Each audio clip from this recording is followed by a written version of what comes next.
Nos vamos en vivo a Montevideo. Habla la presidenta de la Nación, Cristina Fernández, cumbre de presidentes del Mercosur. La escuchamos. Por allá enfrente, si mal no recuerdo, acompañado por ti, Nicolás, estaban allá enfrente, ¿no? Y yo estaba también de este lado.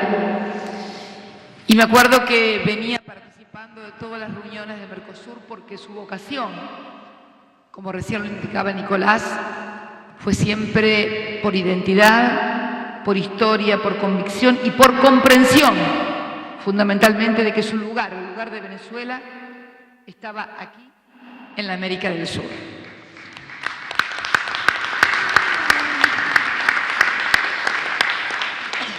En aquel momento todos teníamos, o por lo menos todos teníamos, usted, presidente de Venezuela, y yo también teníamos una vida distinta, usted también, presidente de Uruguay, ni siquiera soñaba tal vez ser presidente del Uruguay, no por lo menos. Sé que había habido una decisión importante el día anterior respecto de la política económica de Uruguay, lo recuerdo muy bien, y también el rol que le cupo a usted desempeñar en la toma de esa decisión, que era precisamente la permanencia en este bloque. Lo recuerdo muy bien porque soy memoriosa, imprescindible para sobrevivir.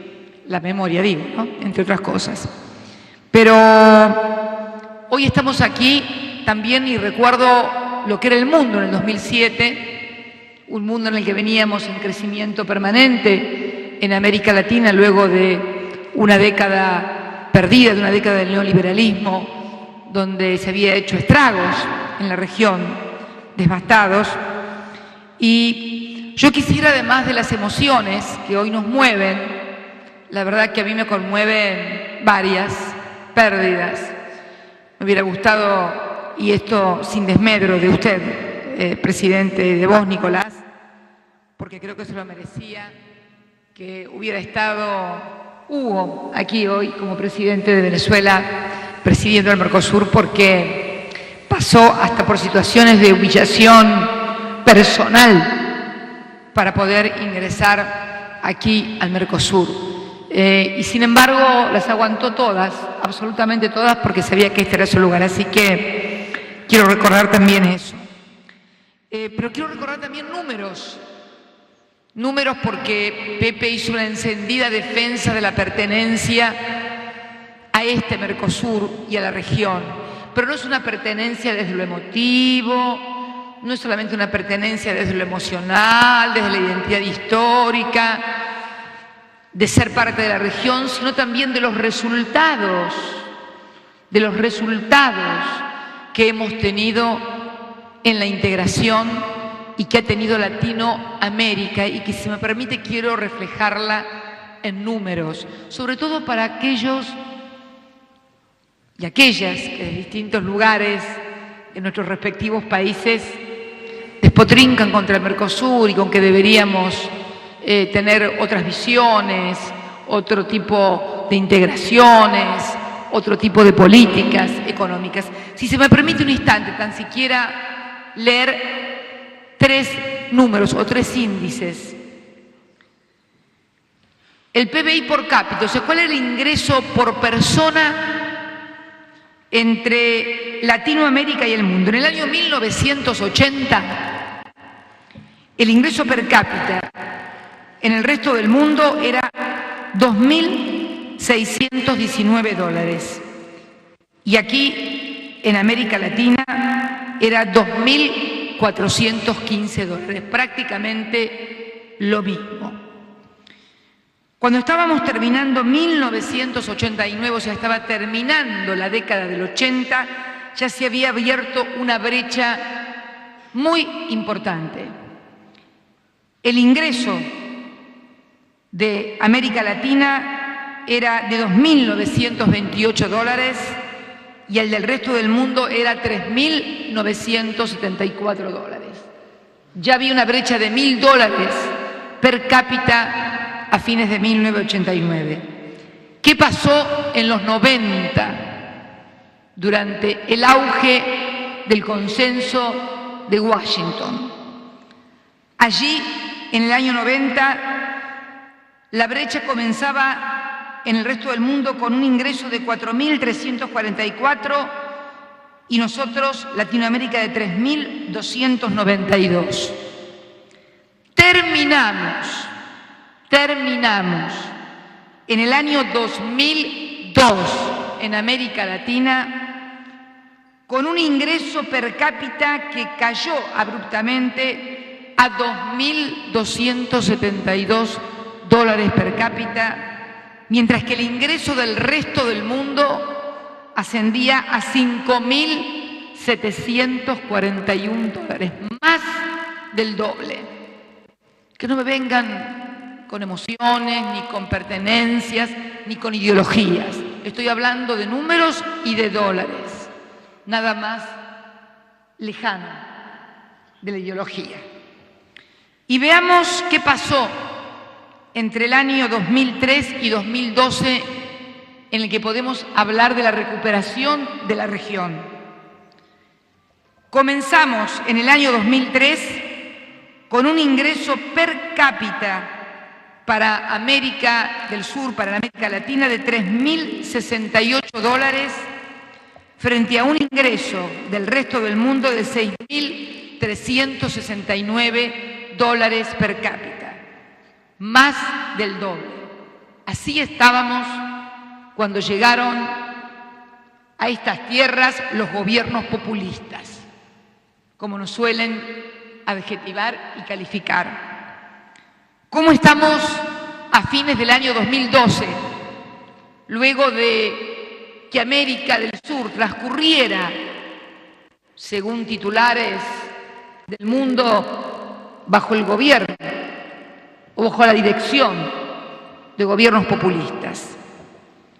Hoy el ingreso per cápita del mundo es de $10.980 y el de nuestra región, por primera vez desde 1980 a la fecha, lo supera y es de $11.812 per cápita.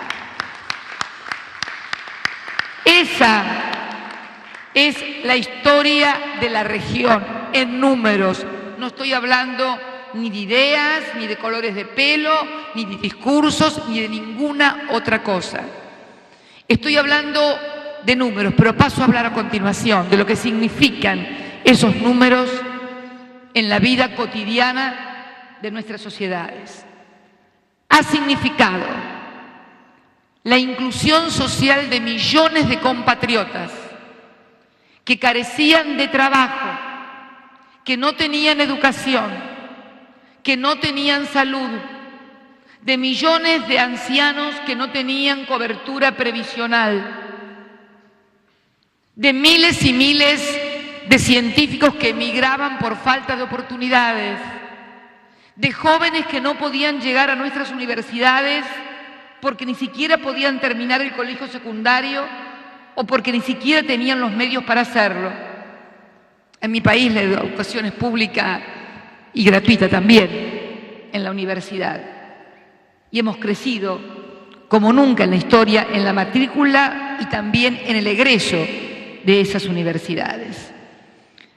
También en materia de salud, en materia de educación, en materia de ampliación de derechos a nuestros ciudadanos.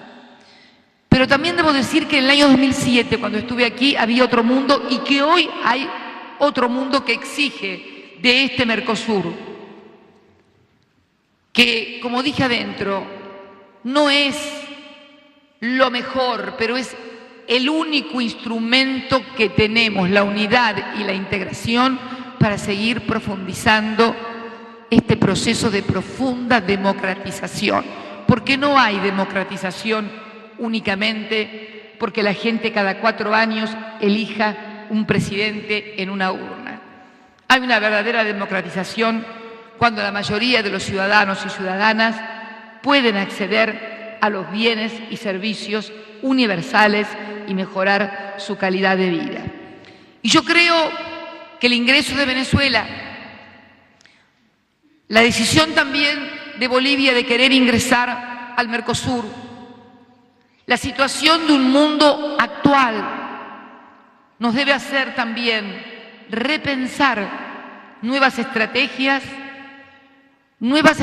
que tengan como vista fundamental nuestro propio mercado, cómo integrarnos más productivamente, cómo lograr también con las inmensas ventajas que tenemos en materia de recursos naturales, en materia de minerales, de energía, de potencia alimentaria, porque el riesgo que atravesamos también es que se intente, ante una nueva reconfiguración del mundo, reprimarizar nuestras exportaciones y recuperar los términos de intercambio de otrora que permitían precisamente que nuestras materias primas valieran muy poco, y por eso el gran desafío es el valor agregado en nuestras regiones, la industrialización, la complementariedad y la mayor integración. Yo creo que tenemos que trabajar mucho, tenemos que trabajar sobre temas puntuales, tenemos que trabajar sobre una nueva agenda, pero sabiendo, cuando uno lee estos números y cuando ve la experiencia cotidiana, porque no hace falta tampoco ver estos números, basta salir a la calle para ver a la gente cómo consume. El otro día, y voy a contar una anécdota que puede parecer minúscula y graciosa, estuve con el titular de una gran empresa multinacional ayer nomás, que decidía invertir en nuestro país. Y les doy un dato que me daba él, y se van a dar cuenta quién era sin que lo nombre. Antes, un miembro de la clase media norteamericana gastaba 4 o 5 pañales descartables por día. Sin embargo, acá en la región solamente llegaba a 1 o 1,5. No porque no los necesitaran, sino porque no podían adquirir tal cantidad de pañales. Me decía que ahora, hoy, aquí en la región, me decía, hoy en mi país, se consume la misma cantidad de pañales que una clase media norteamericana. En estas pequeñas cosas, que a muchos economistas y gurúes de la economía se le escapan. ¿Quién va a andar pensando en pañales descartables? Si todos aspiran al premio Nobel. Las que pensamos en pañales descartables somos las mujeres, que no queremos lavar más pañales y queremos la misma comodidad de los países desarrollados. Entonces, son en esas cosas que para algunos parecen pequeñas y que para otros que siempre las tuvieron les parecen que son un lujo, que algunos otros que eran solamente empleados las tengan también. Porque también en la naturaleza humana algunos creen que la diferencia está en las cosas materiales que se tienen y no en las ideas, en la capacidad de solidaridad o en la capacidad de mejorar condiciones de vida para toda la sociedad. Por eso creo que en esta región, si bien digo, y en esta reunión en la que hoy asume Venezuela, el que asuma Venezuela no es solamente un hecho burocrático, no es un hecho más. Es un hecho demostrativo que hemos sido capaces de ampliar, de incorporar, de integrar, de superar prejuicios y de ser más. Porque, ¿cuál es la gran virtud de la política? Sumar, no restar ni dividir. Sumar y multiplicar esfuerzos. En el caso de la República Bolivariana de Venezuela, con su inmensa capacidad de recursos naturales en materia energética, que lo hace vital a este proceso de integración que es el Mercosur. No lo digo hoy aquí, me deben haber escuchado repetirlo en todas y cada una de las reuniones por las cuales luchábamos por el ingreso de Venezuela. Debemos cerrar la ecuación energética, porque alimentos, energía y tecnología van a ser las 3 vectores, las 3 grandes claves del desarrollo de este mundo que viene. Y no podemos desaprovechar la oportunidad. Tenemos que saber que tenemos que abrir la agenda de vuelta. Hoy recordamos que Ouro Preto se firmó en el año 1994, pleno consenso de Washington. Nadie daba 2 pesos por el Mercosur. Y yo en esto quiero reivindicar la memoria de quien fuera mi compañero y del presidente Lula del Brasil, que apostaron contra todos los pronósticos y contra propios y extraños en sus países, en la existencia, en el desarrollo, en el crecimiento y en el progreso de este instrumento que tenemos en nuestras manos.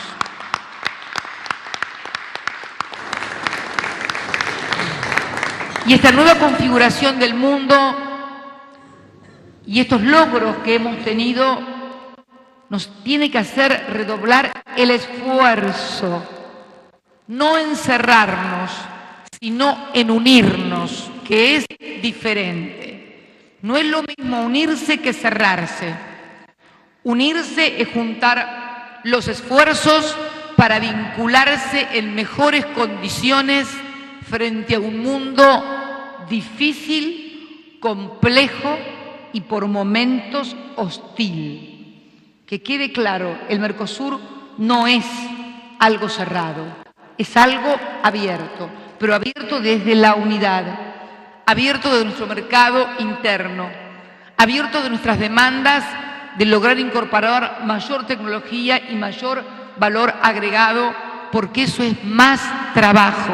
Hemos generado millones de puestos de trabajo en una región que solo producía materia prima y que, como todos ustedes saben, me acuerdo Hugo muchas veces maldiciendo contra la enfermedad holandesa del petróleo que había dejado que los venezolanos abandonaran el campo y no produjeran alimentos, porque la riqueza del oro negro los obligaba a abandonar las otras actividades en las que Venezuela había sido tan distintiva en otras décadas.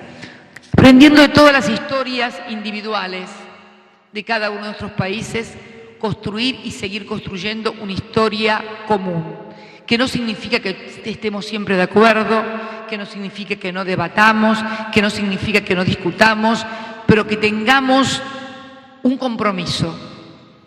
Yo le pido a todos los presidentas y presidentes un compromiso, que cada decisión, que cada política que tomemos aquí en el Mercosur, la tomemos con la visión completa de cada uno de nuestros países y de cómo le sirve a cada uno de nuestros países esta unidad, para no escuchar cantos de sirena, que no son de sirenas, están disfrazadas, no son sirenas, quieren aparecer como sirenas, pero no son sirenas, quieren volver a vernos separados y divididos, porque así siempre les ha sido mucho más fácil. Y no desde hace 10, 20 o 30 años, desde la emancipación a la fecha. Por eso creo que, para finalizar y para darle la bienvenida al presidente de la República Bolivariana de Venezuela como presidente pro tempore del Brasil, tampoco puedo dejar de hacer y de recordar lo que vivimos hace unos días en Cochabamba, o lo que me tocó vivir a mí individualmente una noche cuando me llamaron para decirme, Rafael Correa, que hoy no está presente porque está en Europa, para decirme que Evo Morales lo tenían preso en Europa. Yo no entendía nada, salía de una reunión y Rafael me llamó de repente y me dijo, ¿no sabe lo que está pasando? No sé lo que está pasando. Lo tienen a Evo preso. ¿Dónde? En Viena, me dice. Y ahí hablé con Evo, por teléfono. Yo estaba muy nerviosa, me había puesto muy nerviosa. Debo reconocer, Evo, que me llevas años, miles de civilización. Estaba mucho más tranquilo porque cuando le pregunté cómo está, compañero, me dijo, yo muy bien, compañero, ¿y usted cómo está? Le digo. Y mirá, un poco preocupada por lo que te está pasando. Y ahí, bueno, me puse en consultas inmediatamente con la Cancillería nuestra para ver, abogada al fin, no puedo apartarme de mi profesión, cuáles eran los instrumentos legales que le permitieran a Evo salir de Viena y retornar a su país, a Bolivia.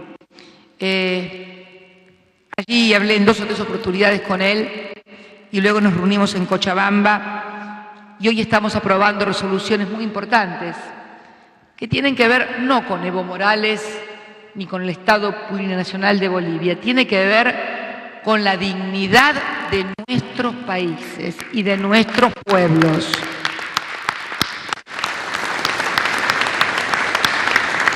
Que nadie se equivoque, no es una defensa al presidente y al pueblo de Bolivia, porque cada uno de nosotros esa noche y los días posteriores nos hemos sentido Evo y su pueblo. Nos podría haber pasado a cualquiera de nosotros. Por caso,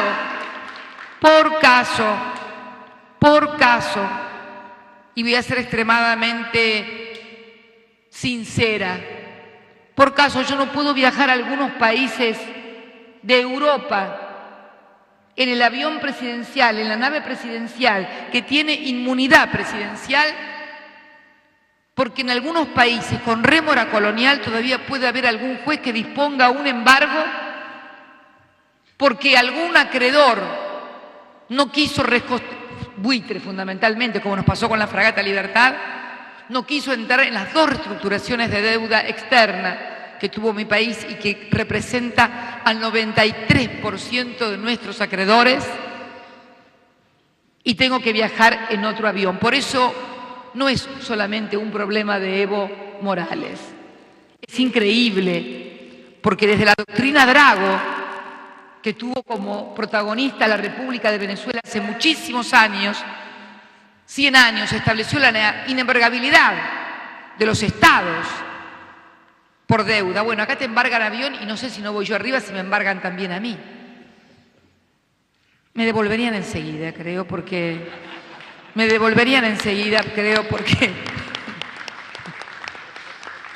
Eso lo diría un opositor en mi país, lo digo yo antes, la devolverían enseguida. Pero la verdad es que ese es el mundo que estamos viviendo, donde hay nuevas formas de colonialismo, más sutiles que las que conocimos hace 2 siglos, cuando bajaban con ejércitos y se llevaban la plata y el oro y sometían a nuestros pueblos originarios en las misiones guaraníticas. Bueno, acá... ¿Qué vamos a contar si todos nos conocemos? Por eso digo que cuando estamos haciendo estas declaraciones sobre Evo, sobre el espionaje, sobre el derecho de asilo, y si se me permite, para finalizar, el derecho de asilo, un derecho que fue también reformulado aquí en Latinoamérica por México, porque el derecho de asilo que reconoce siglos y que tuvo su origen en Europa, en las iglesias, era un derecho de asilo restringido, un derecho de asilo que solamente se otorgaba a jefes de Estado o a quien estaba perseguido por la justicia o tenía una orden de captura emitida en su contra. Fue precisamente México el que introdujo el concepto de derecho de asilo amplio y que tanto sirvió a tantos latinoamericanos que tuvieron que irse de sus países perseguidos por las dictaduras, torturados por las dictaduras durante el siglo XX. No estamos hablando de cosas que no conocemos. Cada una de estas declaraciones de hoy, tiene historias de sangre y tragedias terribles. No son construcciones jurídicas, no son construcciones filosóficas. Son pasados históricos que hemos vivido y que algunos quieren revivir, y que el compromiso nuestro, como americanos del sur, inclusive quien les habla, nieta de europeos, otros como Evo, de los pueblos originarios, si los hay, de los pueblos originarios en serio, no de esos que los disfrazan para llevarlos a la televisión y mostrarlos como algo exótico. Este es un pueblo originario que conduce su país y lo conduce con éxito.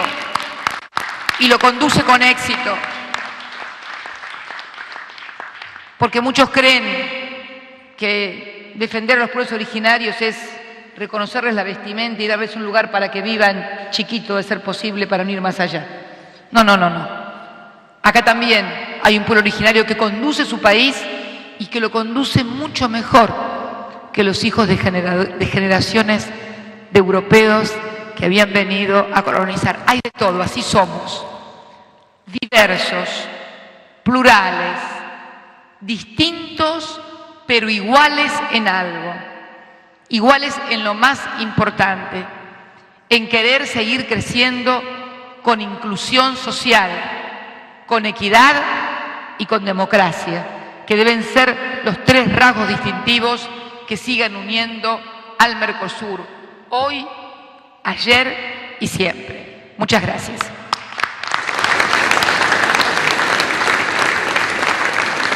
Fue la palabra de la presidenta de la Nación, Cristina Fernández, en la cumbre de presidentes del Mercosur. Quédense en la televisión pública, los vamos a mantener informados durante toda la tarde.